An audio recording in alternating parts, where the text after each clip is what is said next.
जय श्री कृष्ण। नमस्कार दोस्तों, स्वागत है आप सभी का मेरे ब्रजेश शर्मा ब्रजवासी यूट्यूब चैनल पर।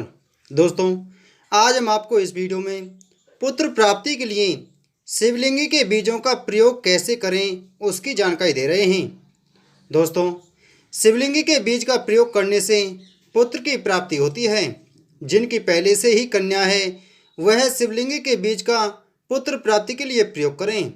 दोस्तों, आप एक बात का विशेष ध्यान रखें कि पहली संतान के लिए शिवलिंग के बीज का प्रयोग नहीं किया जाता है।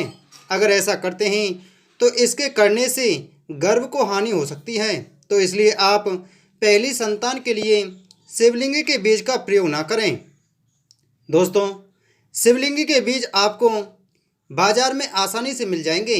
आप चाहें तो किसी पतंजलि शॉप या पंसारी की दुकान पर से जाकर के प्राप्त कर सकते हैं।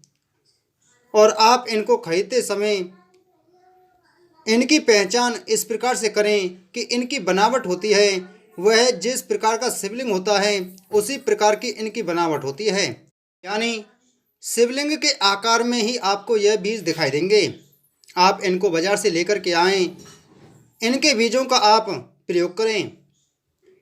शिवलिंग के बीजों का आप प्रयोग करेंगे तो आपको निश्चित रूप से ही पुत्र की प्राप्ति होगी। इनका प्रयोग कई प्रकार से किया जाता है। दोस्तों, एक प्रयोग इस प्रकार से किया जाता है कि 5 या 7 दाने जब आपका मासिक धर्म आता है तो उसके चौथे दिन से सुबह के समय साबुत दाने गाय के दूध में लिए जाते हैं। गाय का दूध वह होना चाहिए जिस गाय ने बछड़े को जन्म दिया हो, यानी बछड़े वाली गाय के दूध में यह प्रयोग किए जाते हैं। और आपको लेने भी इसी प्रकार से हैं कि आपको दांतों से नहीं चबाने हैं, आपको सीधे निगलने हैं। यह आपको 40 दिन तक प्रयोग करने हैं। और दूसरा प्रयोग इस प्रकार से किया जाता है कि आप 25 ग्राम शिवलिंग के बीज लेकर के आएँ और उसमें 25 ग्राम मिश्री मिला दें। क्योंकि यह थोड़े से कड़वे टाइप के होते हैं, इसलिए आप 25 ग्राम मिश्री मिला करके 25 ग्राम शिवलिंग के बीज दोनों को मिला करके आप महीन पीस करके चूर्ण बना लें। और सुबह के समय सूर्य उगने से पहले आधा आधा चम्मच गाय के दूध में लेना है। वह भी इसी प्रकार से लेने हैं कि आपको बछड़े वाली गाय के दूध में ही लेने चाहिए। आप इनका प्रयोग प्रेगनेंसी से, यानी आपका गर्भ धारण होता है उसके 1 महीने बाद तक करना चाहिए।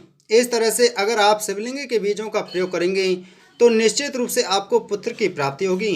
लेकिन इसके साथ में ध्यान यह भी रखना चाहिए, शिवलिंग के बीजों के साथ में आप सम तिथि और सम दिन का भी ध्यान रखें। यानी गर्भ धारण सम तिथि और सम दिन में ही करना चाहिए।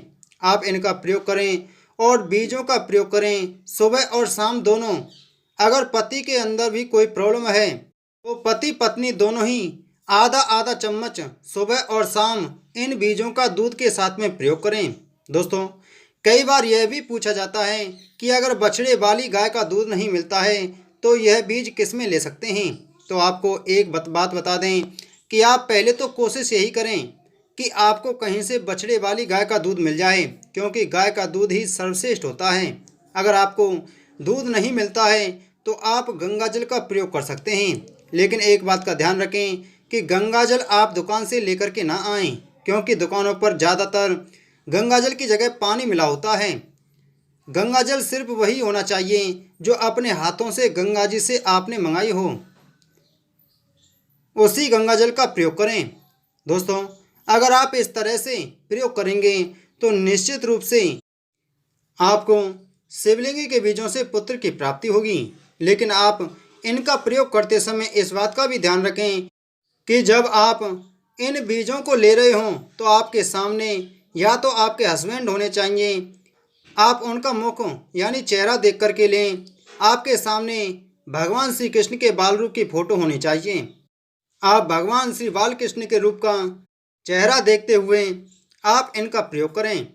दोस्तों, इनको लेते समय आपके सामने कोई कन्या या महिला नहीं होनी चाहिए।